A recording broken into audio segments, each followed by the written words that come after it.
Good afternoon and welcome to the Private Wealth Virtual Roadshow brought to you by Finance Isle of Man. I'm delighted to welcome attendees from Hong Kong and other parts of the world in these unprecedented times, and I would like to thank you on behalf of the Isle of Man Government for joining us today. As we all know, 2020 has been an extremely challenging year, and I would like to extend my congratulations on efforts from both nations for how they have tackled the virus. The collective response of the people of our island speaks volumes about the strength of our community and has reminded us about how special our island is, and I'm sure we share the same thoughts about the people of Hong Kong. Today is a great opportunity to strengthen ties between the Isle of Man and professionals from Southeast Asia. We had planned to be in Hong Kong this year, but due to the obvious disruption of the pandemic, we have created a series of virtual events. This is the first in a series of webinars designed to develop our working relationship. I would like to take this opportunity to talk to you about our beautiful island and the principles which guide our operations. The four main pillars are strength, security, stability, and high quality of service, which the island provides. The Isle of Man sits at the heart of the British Isles, with a population of around 85,000. The Isle of Man has the oldest continuous parliament, which dates back more than 1,000 years, and we are the only entire jurisdiction to be named a UNESCO biosphere. We are an island of strength. The Isle of Man is a self-governing jurisdiction, with laws based on those in the United Kingdom. We are committed to international standards with a regulatory framework that puts customer protection first, whilst meeting all global requirements for transparency and exchange of information for tax purposes. We have a diverse economy with over 23 business sectors spanning finance, e-business, e-gaming, aviation, tourism, aerospace, and shipping, to name but a few. We are a jurisdiction which pairs stability with innovation, ensuring our industries succeed both locally and on the world stage. We are an island of stability and security. The Isle of Man is the safest place to live in the British Isles and one of the safest in Europe. We have robust financial regulation with oversight provided by the Financial Supervision Authority. We consider ourselves as an island that prides itself on high levels of service. We have a well-established financial services sector, which has maintained a world-class track record over 50 years. The Isle of Man was awarded Best International Finance Centre 2020 at the International Investment Fund and Product Awards for the third time in 4 years. Our dedicated professional and experienced workforce within the island's finance sector underpins the island's strength, security and stability by providing first-class products to today's markets. Many Isle of Man businesses have offices in Hong Kong and strong ties to the region. My daughter lived there for several years. All the participants in our webinar programme have direct experience working with clients and businesses in Hong Kong. Partnership and collaboration are key to the success of the Isle of Man. Events such as this, which bring delegates from around the world, forge new connections, new ideas, new relationships and new opportunities. As an island, we have a strong identity and a vigorous spirit for innovation. We believe we are the premier jurisdiction in terms of strength, stability and security to support long-term sustainable working relationships with clients around the world. As an island and as a community, we work together in the pursuit of excellence. Thank you, and now I'd like to hand over to my colleagues from Finance Isle of Man. Thank you very much to the Chief Minister for those kind welcoming words, and thank you very much for joining us today. The purpose of today is to talk about why the choice of jurisdiction has never been so important, especially for partnering and structuring your clients' affairs. First, we're going to start with some thoughts that I have around a risk matrix for your choice of jurisdiction, and then I'm going to welcome Michael Crowe, and we're going to talk about how the Isle of Man measures up to that risk matrix. So, the first points to consider with regards to your choice of jurisdiction. The number one has to be political stability. So how politically stable is the jurisdiction that you're looking to use? The world has clearly changed in recent months, and our thoughts go out to everybody during COVID-19 and hope you're all safe and well. But looking forward, there's clearly a need now to take a close look at your jurisdiction of choice. Economically, the landscape's going to change, and potentially politically. So what are the areas that you need to consider when looking at your jurisdiction of choice? Well, the first, of course, has to be political stability. That goes without saying. The second is economic stability. Has the jurisdiction you're considering using got a well-balanced, diverse, stable economy? Some jurisdictions, for example, may have a concentration risk. That could be 80% of the GDP on financial services. It could have a concentration risk within that concentration risk. These issues need to be brought to the fore in considering the long-term sustainability of such a jurisdiction. Turning to regulation, has the jurisdiction recently been through a level 5 mutual evaluation with Moneyval? Very few jurisdictions in the world have progressed that far. For example, one country recently started its mutual evaluation at level 5 and struggled with 8 out of 10 of the core assessments. The consequences were the withdrawal of correspondent banking facilities by a major bank from that jurisdiction because that bank was not happy with its AML CFT regime. So there are the first 3 points. Leading on from that, what does the trust and company law look like in that jurisdiction? There's an easy way to assess this, and that's to have a look at the Supreme Court in that jurisdiction. See how many cases are lined up where there's an adjudication required on the trust or company law. It's imperative that you look for a jurisdiction that has very, very clear legal structuring. Substance has become an increasing issue. You need to look at your jurisdiction. Has it got the ability to meet the substance requirements? What does the tax office look like? Has the tax office indeed got sufficient substance itself within which to implement the substance legislation? And finally, there's clearly the cost of doing business. It may make sense to go to a low-cost jurisdiction, but are you storing up problems for the future for your clients? It may be low cost to set up a trust or a company, but if you end up in the Supreme Court requiring an adjudication, the initial costs can become significantly more than you would have anticipated. So in summary, 6 areas I would consider looking at: political stability, economic stability, the anti-money laundering regime, trust and company law, substance, and the cost of doing business. So I'd now like to invite Michael Crowe, the CEO of Finance Isle of Man, to come and talk to me and to tell me about how the Isle of Man measures up against those 6 boxes.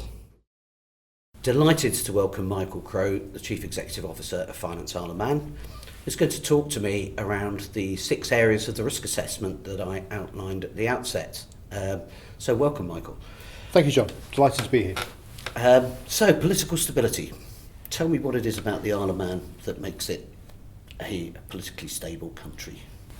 Well, John, as you know, we're an independent, self-governing Crown dependency. We've got the longest continuous parliament in the world, and with the absence of party politics on the island, means that I think we have a degree of stability that many other jurisdictions don't have. So we don't have changes of administration from one perspective or another. We're very much governed on a basis of consensus. So I think the Isle of Man does match your definition of what a politically stable jurisdiction would be. That's a very, very good point, and I do recall that the Isle of Man was ranked in the top 5 politically stable countries by the HSBC Expat Survey as well. So we've got a bit of independence endorsement there as well. Turning to the economy, so clearly economic stability in the current environment is incredibly important. So how would the Isle of Man economy measure up in terms of the long-term sustainability? In terms of long-term sustainability, the financial services sector of the Isle of Man has probably existed in its current form for in excess of 50 years. We're not. I don't think we're overweight in any one particular sector. I think our economy, you could probably subdivide into 23 specific subsectors, of which financial services is one. Financial services represents roughly 40% of GDP. So, again, I'd like to think that was probably not overweight in terms of what you presented previously. Within financial services, Life insurance is one of our biggest sectors in terms of outward-facing sectors, but also we're heavily represented in banking and in the fiduciary sector, each of which have got roughly 2,000 people working within them. So in terms of the your risk that you highlighted of being overweight in any one particular area, I think the Isle of Man scores well in terms of that. That's a very good point, and I recall our visit to one of the life insurance company's offices in Singapore when we were out there last year, and hopefully we'll be able to be over there again soon.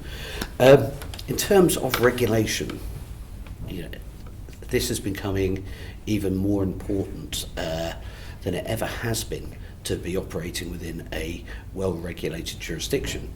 How's the Isle of Man doing in its current rounds?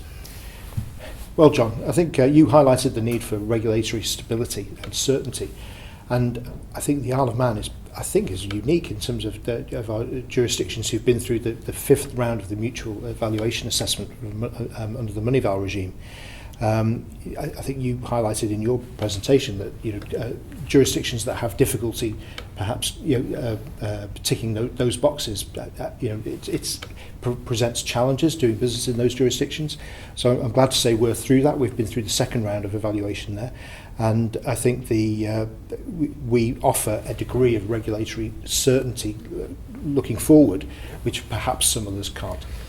So you could say that the Isle of Man has a world-leading AML CFT regime. I think that's very well said. So turning to trust and company law, so how does the Isle of Man, what does the landscape look like in terms of trust and company law, first of all? The Isle of Man is a common law jurisdiction, very similar to the UK in that respect, and in fact a lawyer would probably see that many of our legal aspects of our legislation and regulations are probably very similar to those in the UK.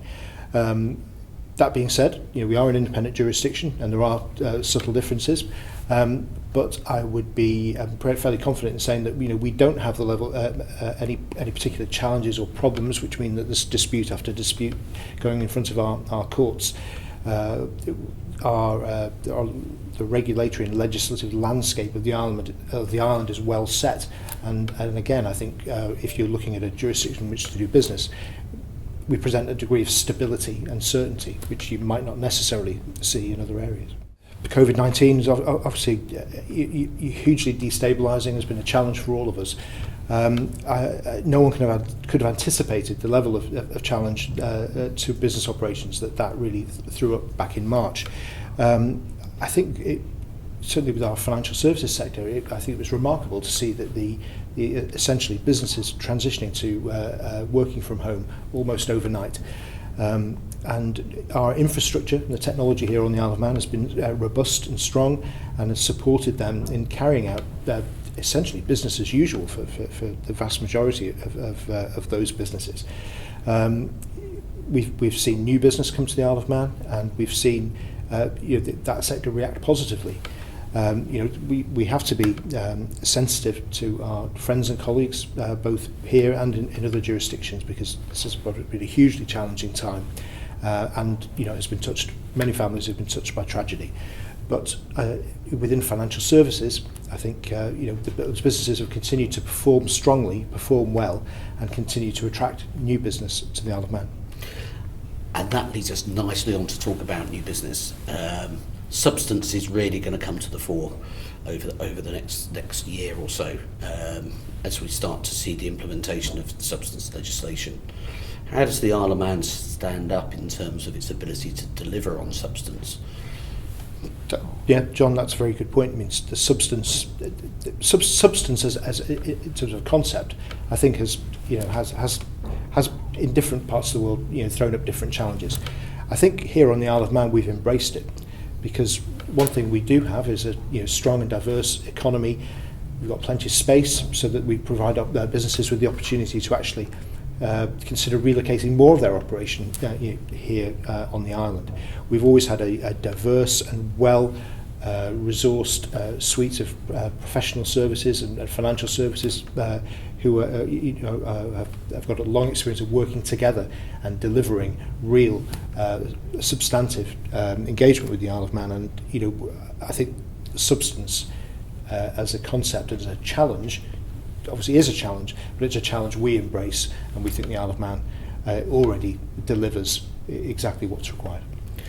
The tax office is going to play a significant role in the implementation of substance. And I look around certain of the comparative jurisdictions and I'm a little bit unsure about where they sit with it. How does the Isle of Man's tax office stand up in terms of being adequate to implement the substance legislation?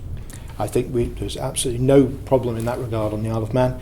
We've got a well-respected, highly regarded and appropriately staffed income tax division and tax function here on the island, and certainly no concern of that causing us any difficulty in terms of their role in assessing the substantive qualification of companies here on the Isle of Man. No problem in that regard. And just to be clear, tax-driven structuring is something that's probably consigned to history now. An awful lot of what we're seeing is the relocation of businesses for being the centre of international operations, for central management of international assets. How does the cost of business in the Isle of Man look for anybody wishing to relocate here? The Isle of Man is a tax-neutral jurisdiction. We make no secret of that. That's served us very well and continues to serve us well for those people looking for a degree of neutrality, particularly in terms of international transactions and structuring. In terms of cost of doing business, John, I mean, I mentioned earlier in our conversation that one thing the Isle of Man has got is plenty of space. We've got space for businesses to establish here or grow. And that's also impacts property prices and rental prices. So the cost of doing business, I think, on the Isle of Man, I think is favourable compared to some other jurisdictions where perhaps some geographic challenges means that there's much more pressure on prices and the cost of doing business in that sense. One other aspect of doing business here on the Isle of Man, one thing which is quite fascinating in terms of our industry, is that we see a high level of longevity of staff within businesses. So in terms of the depth and quality of businesses' relationships with their clients, I think that's something which the Isle of Man has in its favour as another reason why you should look at the Isle of Man and consider doing business here. That's very interesting. I've kind of got one question left for you personally, Michael, and that is, what makes the Isle of Man a special place for you? John, that's a good question, and I'm delighted to live and work on the Isle of Man. I grew up here, and I'm pleased that my family's here too. I mean, we have a terrific location close to the UK, with very good transport links. But one thing which is most important is the Isle of Man is safe, it's stable, it's secure, both in terms of doing business, but also in terms of raising your family and living here. And to be perfectly honest, I wouldn't live anywhere else. Michael, thank you so much for that. Now I'm going to be delighted to hand over to Michael Crowe, who's going to host a panel discussion as we bring some members from industry in to join us. We have Anne Baggerson from Centera Group and Craig Brown from IQEQ. So Michael, it'll be over to you. Thank you, John. Thank you, and good afternoon again. You've heard about, as John and I talk about the risk matrix and why you might consider using the Isle of Man. I'm delighted to be joined by some colleagues from industry, and we can talk now in more detail about some practical aspects of doing business with the Isle of Man. I'm joined by Anne, Craig and John Hunter from our earlier session. So, thank you all for coming in and helping us today. Perhaps I should first ask you both, how have your businesses coped during the past 9 months, Anne? Yeah, it's been an interesting time, obviously, and challenging. We luckily had been looking to invest heavily in our IT platform, and we really put that to the test as soon as we were put into lockdown, both here and in our other jurisdictions at Centera. And we got remote access for all of our staff within a few days, which worked very well. But I think what we've achieved is a better communication globally. We've managed to adapt more to different time zones, and that's obviously important for our Asian clients.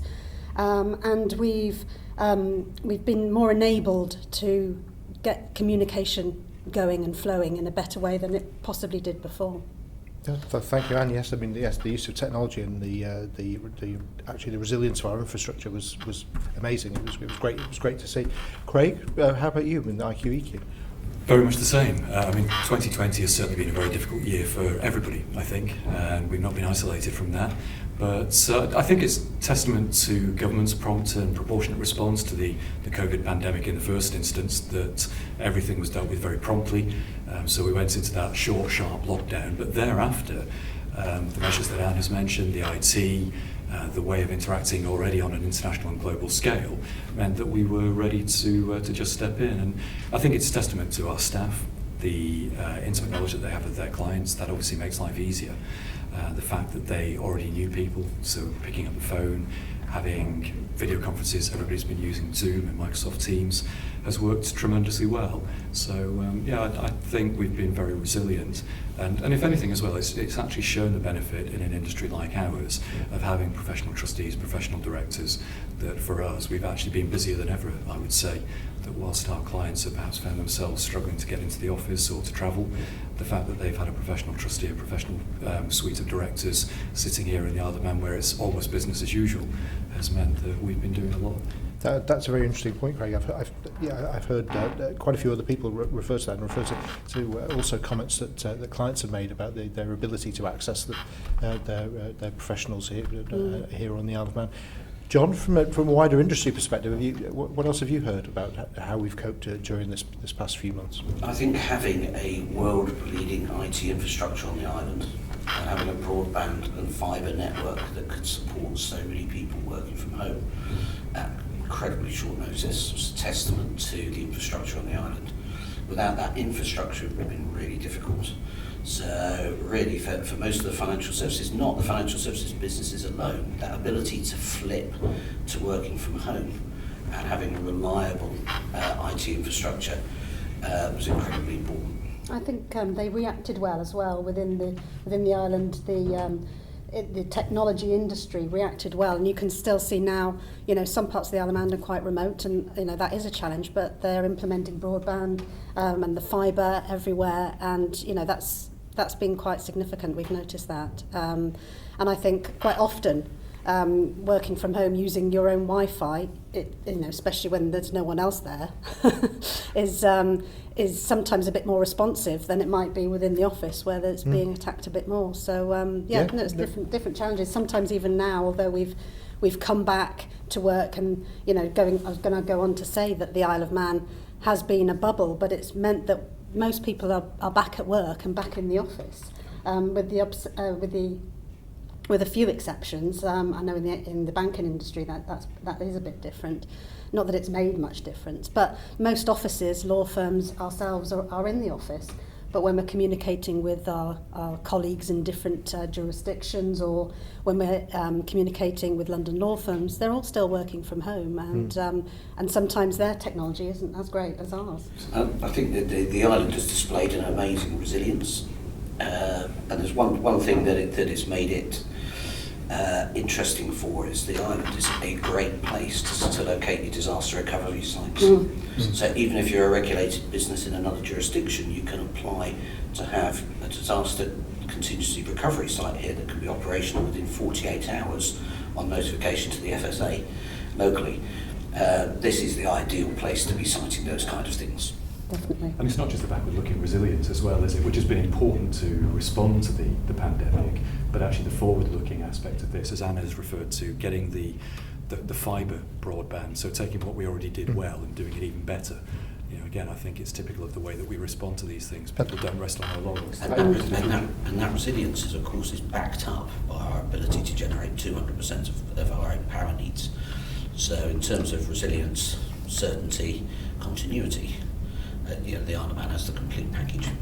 And to your point, Craig, about looking forward, I think everyone has embraced different ways of working across the world. So we are many of us back in the office in terms of business as usual. I think we've now demonstrated the ability and the flexibility to deal with people in different parts of the world in whichever way is most appropriate at the time. I think it's fascinating. Thank you for that one. Thank you, everyone. Moving on, and I think I'll direct the next question, Craig, to you if I could. What do you think it is about the Isle of Man which makes it an appealing jurisdiction for clients based in East Asia and Hong Kong in particular? It's probably the same aspects that make it appealing for any client, I think, which is the professionalism, the approachability, the knowledge that all of our staff here. But I guess looking specifically to Hong Kong clients and investors, perhaps the understanding of that region, the fact that we've been dealing with the Asian region for so long, and are very familiar with the needs and requirements of that, and also perhaps because so many Hong Kong investors are looking towards the UK and to Europe, but perhaps not so comfortable with being in UK and European companies. The Isle of Man being close geographically, and in terms of its legislation and practices, the Isle of Man is absolutely perfect in that respect, that we can give everything that they would have with, say, an English company, but with all of the benefits of being in a very stable, very robust jurisdiction such as the Isle of Man. And certainly in our experience, that's something that brings Hong Kong clients to us and has kept them with us. We have clients in the office that have been with us for more than 30 years from Hong Kong and Singapore, and we hope that they're with us for 30 more years. Very much so. Anne, you mentioned our legislation and corporate legislation and trust legislation here on the Isle of Man. I think it's fair to say that many intermediaries and investors and clients in Hong Kong might be familiar with some alternative jurisdictions like the BVI.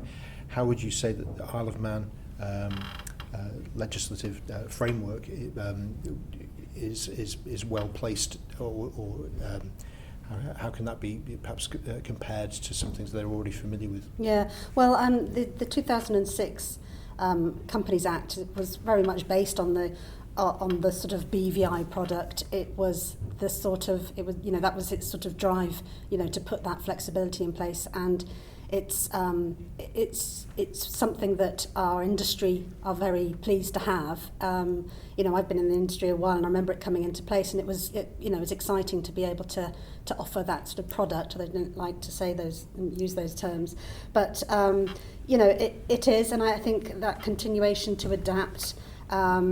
Something that I learnt only earlier today is that our foundations legislation, when we're filing documents for Isle of Man foundations, we can do that using Chinese written documents as well as an English translation, which isn't something that's recognised with other jurisdictions that do provide foundation. And that provides an element of trust that's really key for Asian clients, so that they can actually read what's being filed, and that's quite fundamental. That's fascinating. I suppose, Craig, is that something that you've seen as well? Your clients are comfortable with Isle of Man structures? It's sort of a framework that they find familiar? Very much so. It's that familiarity. It's the fact that they've seen it, whether it be in BVI companies, UK companies, or elsewhere. But it's taking best of breed and doing things a little bit better. A practical example, and perhaps coming back to the first question that we were discussing on how resilient business has been and what's happened during the pandemic. The fact that the 2006 Companies Act was as flexible as it was. We operate across 23 jurisdictions, so as you can imagine, there's a lot of things that we look at. And one of the points that people were asking there was what has been implemented to allow companies to deal with remote filing of documents or hold remote board meetings. And it was so refreshing that every time a point was being made elsewhere, yes, we've just enacted this act, our stock response was almost, yeah, we can do that with the 2006 Companies Act. So it was almost as though the act had been written specifically with a situation like this in mind, and meant that we could do what needed to be done with very few, if any, changes that were necessary. Oh, that's fascinating. Thank you, Craig. John, from your perspective, if we look towards the future, do you think that Hong Kong investors should look at the Isle of Man with a degree of certainty in terms of the proposition moving forward? I think we've talked about lots of things in the presentations earlier, but the world will not be the same. going forward, and everybody should be re-evaluating where they're doing their business. From economic stability and strength point of view, from regulatory certainty, I referred earlier to the fifth mutual evaluation by Moneyval. Countries just entering that are having challenges. You know, the Isle of Man is well through that process. It's had its second visit under that programme. So getting a balanced regulatory certainty, economic stability and sustainability, I think are the key attributes that anybody should be looking at in terms of who they partner with, in terms of looking after their assets for the long term. If I put myself in a client's shoes, and if I'm thinking about transferring some assets that I might currently hold in a for the sake of argument, a BVI company, moving those into an Isle of Man structure, is that something that's easy to do? It is. I mean, there are two ways of approaching that. The simplest that avoids disrupting anything that you're doing is a simple redomiciliation if it's a company established elsewhere, and you gave BVI as an example, but many other countries have redomiciliation laws within their legislation, and it's something that we've actually been doing a lot of over the past year or two.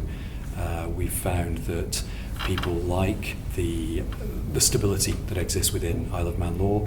There's been a lot of response to Beneficial Ownership Act changes and the fact that the Isle of Man has been at the forefront of adopting that in a proportionate manner. So yes, it is very simple to redomicile a company and a relatively short process facilitated by the company's registry here. A trust, again, provided the trust deed permits the trustees to be in another location and the trust law to be changed. Again, it's a very simple process to move it here. And even in the absence of that being possible, you can still liquidate a company into a new Isle of Man parent. Obviously, there's slightly more work involved with that, but it doesn't preclude the transfer of those assets. So we have seen a lot of those, and I expect to see that increasing over coming months. Okay, thank you, Craig. And taking that one stage further, I think in answering an earlier question, you mentioned lending and banking. Do you see the Isle of Man structures and companies being used to facilitate property investment into the UK, for example? Yeah, certainly. And I think it's because of the appetite that banks have or are less likely to have these days. It's quite difficult to bank quite a lot of structures for other risk or deemed risk reasons. But jurisdictional risk is key to a lot of banking institutions that might have been around, in the past and a bit more flexible. And the Isle of Man is a well-respected jurisdiction. If you can evidence proper substance and actual feet on the ground substance in a jurisdiction around that management and control of that company, and demonstrate that to a bank, that helps with the whole lending. Reputationally, the Isle of Man is there, as John referred to it as well earlier, in terms of its approach to money laundering and anti-money laundering legislation, and finance, terrorism finance legislation as well. So we're there, we're up there. We just need to tell people a bit more about it. Well, I think coming back to that substance issue as well, is having a tax office that has the substance to implement the substance legislation is incredibly important. And the fact that we have 225 square miles, we have ample space to really allow businesses to put down substance. We have an amazing professional network, amazing banks. So actually the ability to service the whole substance piece on island for clients is incredibly important. I think that's very strong, and I think in our earlier conversation we talked about whether substance was a challenge, and I think it's almost substance is something which I think our industry has embraced, because I think that's certainly in my opinion that's the kind of service we've been delivering from the Isle of Man for a long time. I mean, Craig, would you have anything to add to that? No, totally agree. I mean, when we've been asked about the substance changes and what does it mean, we've confirmed precisely that. We've been doing it that way for years, as have our colleagues on the island. It's codification of the existing best practice. And I think it's back to the point that John made. It's the space that we have here, the substance that already exists, the fact that we've already been doing that, it's almost been a non-event. But it has helped level the playing field by raising standards elsewhere to something that we're already there and moving on to the next best practice. And I think it's quite key. You made me think of something, John, when you said earlier that we are a jurisdiction that's small enough to have open dialogue with the tax, income tax division, to government, to get our points across and to, work alongside and collaborate. And I think that's quite key. If we have a specific situation, a key client, for example, that we want to bring to the island, and we need to talk about it. We need to talk about their tax profile, for example. We can do that. We don't, we can actually pick up a phone and talk to people and arrange meetings, which doesn't happen in a lot of jurisdictions around the world, obviously. We've spoken about regulations, we've spoken about legislation. We haven't really spoken about the economy, but something that John and I were talking about in our piece earlier was the fact that the Isle of Man economy is relatively well diversified. Do you think that that's an important perspective from your clients and your intermediaries in terms of viewing the Isle of Man as a stable, sustainable jurisdiction for the longer term now? Yeah, definitely. It's a good thing to point to, and it's a good thing to point out. Stability is what people are looking at when they're considering a jurisdiction, and you can play a part in that when you're talking about justifying the use of a jurisdiction. A lot of us, are in this industry, and we're global players. We have several hats, and sometimes have to be quite agnostic about where our clients need to go. But stability is a great thing, when you're trying to sell that jurisdiction, if it comes to that. It is something you can point to. A lot of jurisdictions do have other risks that are associated with them, whether it's geographical or not so much, time in the game, if you like. But we've been here a long time. Our law has been here a long time, and it's based on trust law is based on original, Anglo-Saxon trust law, which is quite key in the trust world for certain. Stood the test of time. Definitely. Yeah. And we know that COVID has been difficult for lots of people. But the Treasury Minister here announced quite recently that the government's reserves were higher now than they were pre-COVID. That kind of shows a really resilient economy to weather what we're going through at the moment. And for the economy to perform so strongly just demonstrates that actually we have got a long-term certainty and a long-term sustainability. Yeah, absolutely. John, final question for you. Why the Isle of Man? What makes it special for you? I came here 13 years ago on a fairly short-term secondment. Like lots of other people, once you come here, you tend not to leave. So my children are here, my 4 grandchildren have been born here, and I can't think of a safer, more secure place for the grandchildren to be, the freedom that they can have. It's a family place, so that's what makes it special for me. Anne, Craig, John, thank you so much for joining us this afternoon and for your insight into your views about working and living here on the Isle of Man. Thank you very much. Thank you all for viewing today. It's been our pleasure to put this on for you today. The next edition of our webinar series is on Wednesday. The Isle of Man, your partner jurisdiction for succession planning, where we'll be joined by more guests with some presentations and live Q&A and a panel discussion on that topic. Thank you very much.